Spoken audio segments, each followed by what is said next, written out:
दोस्तों, आपका ज्ञान शुक्ला लर्निंग में स्वागत है। आज हम वेदांत दर्शन क्या है इसके बारे में जानेंगे।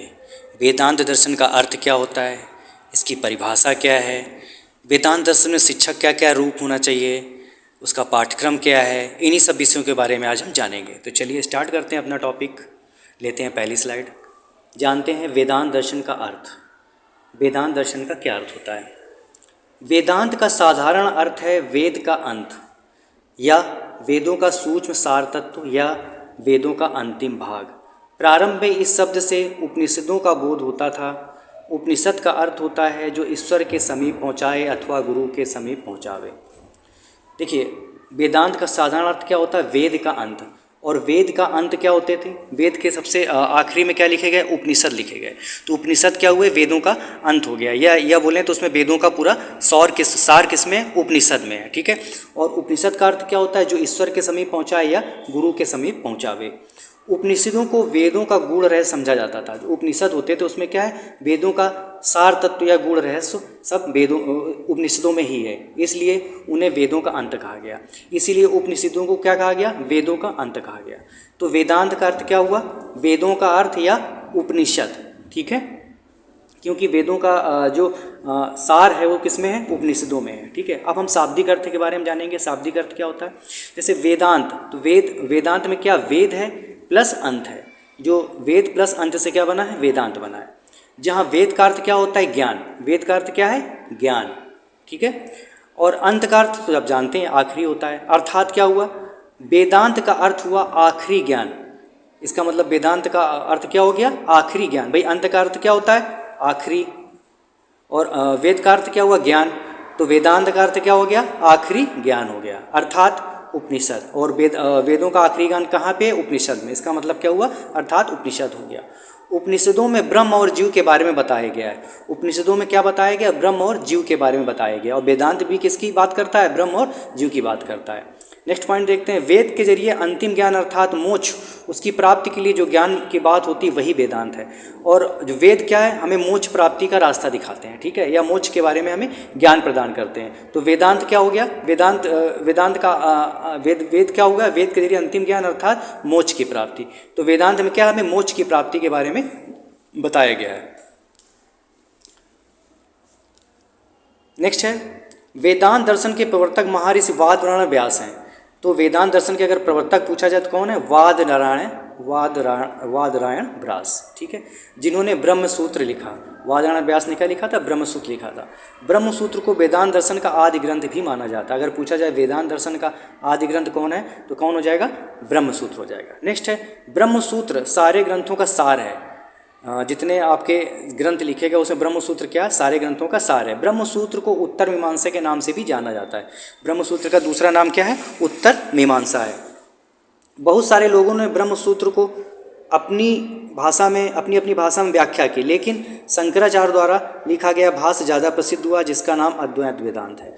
तो जो ब्रह्म सूत्र था, इसको बहुत सारे जो लोग हुए उन्होंने क्या अपनी अपनी भाषा में उसका अनुवाद किया। अनुवाद करने को ही भाष्य बोला जाता है। ठीक है, लेकिन जो शंकराचार्य द्वारा भाष्य लिखा गया वो क्या हुआ? ज़्यादा प्रसिद्ध हुआ, और उसको किस नाम से जाना जाता है? अद्वैत वेदांत के नाम से जाना जाता है। ठीक है। नेक्स्ट है, वेदांत दर्शन के 3 आधार हैं: उपनिषद, ब्रह्म सूत्र, भगवत गीता। मतलब वेदांत दर्शन के 3 आधार तीन आधार हैं। कौन कौन? उपनिषद, ब्रह्म सूत्र और भगवत गीता। इन्हें वेदांत दर्शन की प्रस्थानत्रयी भी कहा जाता है। अगर पूछा जाए कि वेदांत दर्शन की प्रस्थानत्रयी कौन कौन है, तो उपनिषद, ब्रह्म सूत्र और भगवत गीता है।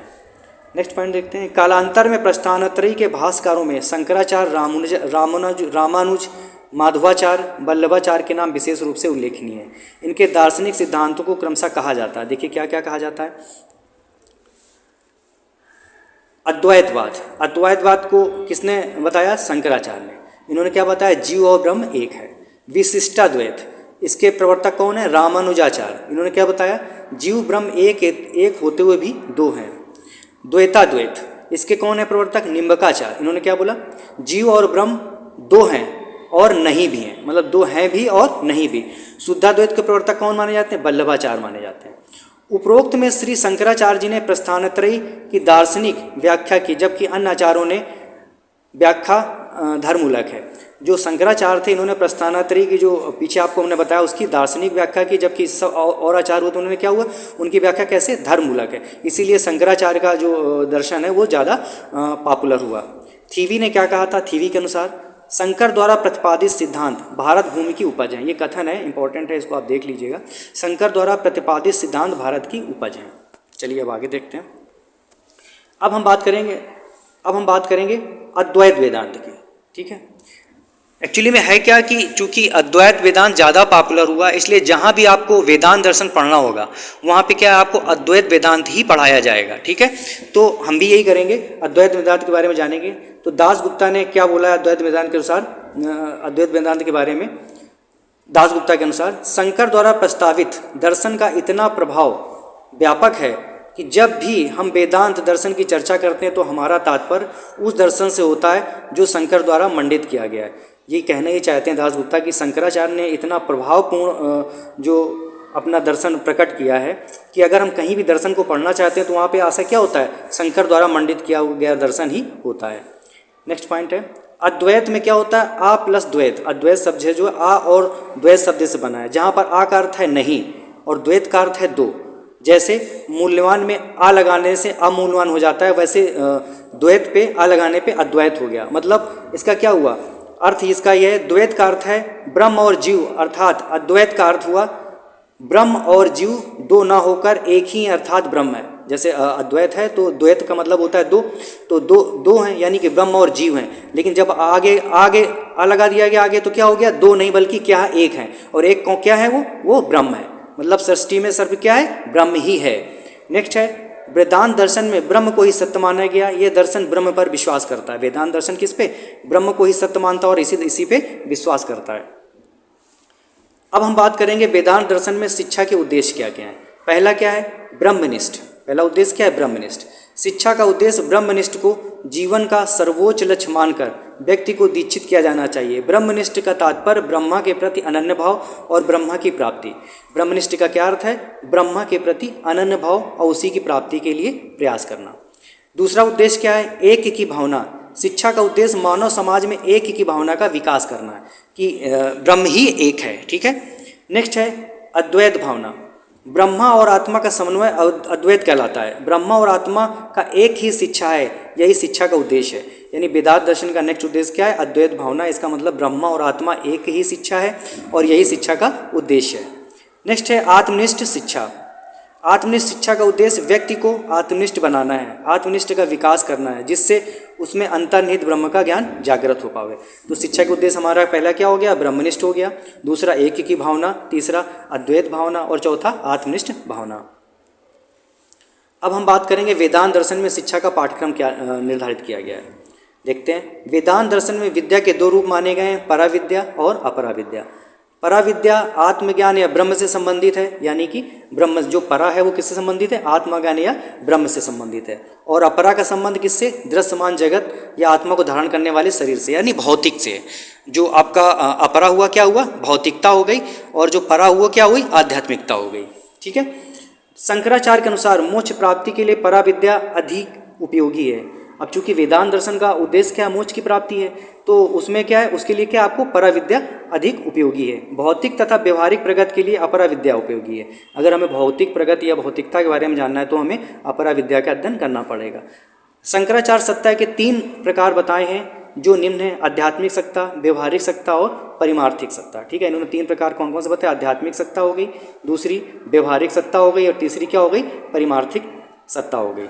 नेक्स्ट देखते हैं, शंकराचार्य के अनुसार पाठ्यक्रम में उन विषयों को सम्मिलित किया जाना चाहिए जो उक्त तीनों सत्ताओं का व्यवहारिक ज्ञान प्रदान कर सकें। मतलब पाठ्यक्रम कैसा चाहते हैं, जो इन तीनों सत्ताओं का क्या व्यवहारिक ज्ञान प्रदान कर सकें। इस आधार पर यह कहा जा सकता है कि पाठ्यक्रम में आध्यात्मिक और व्यवहारिक दोनों ही प्रकार के विषयों का समावेश होना चाहिए। यानी क्या है, ये आपको भौतिक और आध्यात्मिक दोनों तरह के विषय पाठ्यक्रम में शामिल करने का वेदांत दर्शन सुझाव देता है। अब हम बात करेंगे वेदांत दर्शन में शिक्षण विधियाँ, कौन कौन शिक्षण विधियाँ हैं। पहला देखते हैं, शंकराचार्य के अनुसार शिक्षा दर्शन का विकास उपनिषद दर्शन के आधार पर हुआ है।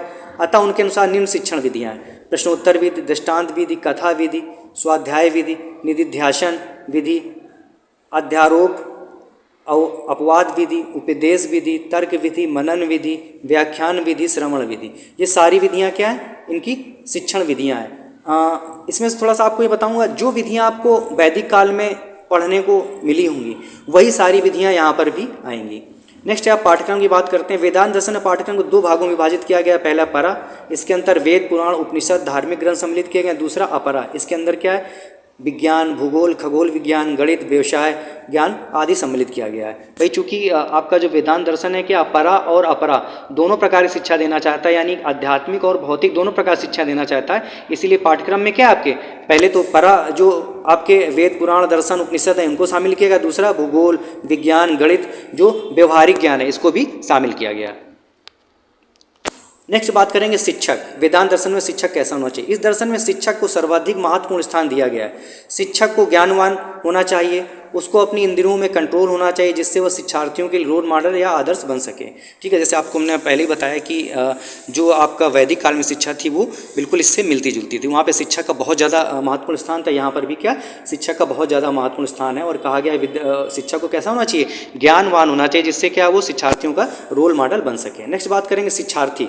वेदांत दर्शन में शिक्षार्थी की निम्न विशेषताएं बताई गई हैं। पहला, उसका इंद्रियों पर नियंत्रण होना चाहिए, ब्रह्मचारी होना चाहिए, अध्यात्म और मोक्ष प्राप्ति के लिए साधन चतुष्टय का पालन करना चाहिए। ठीक है, ये बताया गया शिक्षार्थी के गुण बताया गया। अब साधन चतुष्टय का मतलब आशय क्या होता है, उसमें क्या है, विवेक, वैराग्य, सम, दम आदि गुण, मुमुक्षुत्व भी होना चाहिए। मुमुक्षुत्व का आशय क्या है, मोक्ष की प्राप्ति की इच्छा। ठीक है, क्योंकि आफ्टर ऑल वेदांत दर्शन क्या है, मोक्ष की प्राप्ति चाहता है। अब हम बात करेंगे विद्यालय। वेदांत दर्शन का विद्यालय कैसा होना चाहिए। वेदांत दर्शन में विद्यालय का रूप वैदिक गुरुकुल प्रणाली के अनुसार माना जाता है, जो कि प्राकृतिक व सौम्य वातावरण में कोलाहल से दूर एकांत में बने होते थे तथा शिक्षार्थी के विकास में महत्वपूर्ण भूमिका अदा करते थे। मतलब गुरुकुल की तरह विद्यालय ये चाहते हैं वेदांत दर्शन में, गुरुकुल के रूप में, जैसे गुरुकुल में विद्यालय होते थे, गुरुकुल होते थे, वैसे ही विद्यालय चाहते हैं। शांत वातावरण होना चाहिए, ठीक है, सौम्य वातावरण तथा शिक्षार्थी के विकास में महत्वपूर्ण भूमिका अदा करें और एकांत वातावरण में स्थित हों। अब हम बात करेंगे अनुशासन की। वेदांत दर्शन में अनुशासन पर सर्वाधिक महत्व दिया गया है। जो भी शिक्षार्थी अनुशासित रहता है वह विद्या अध्ययन बहुत अच्छा करेगा तथा समाज में अपना योगदान दे सकेगा। तो दोस्तों ये था हमारा टॉपिक वेदांत दर्शन। आशा करते हैं आपको समझ में आया होगा।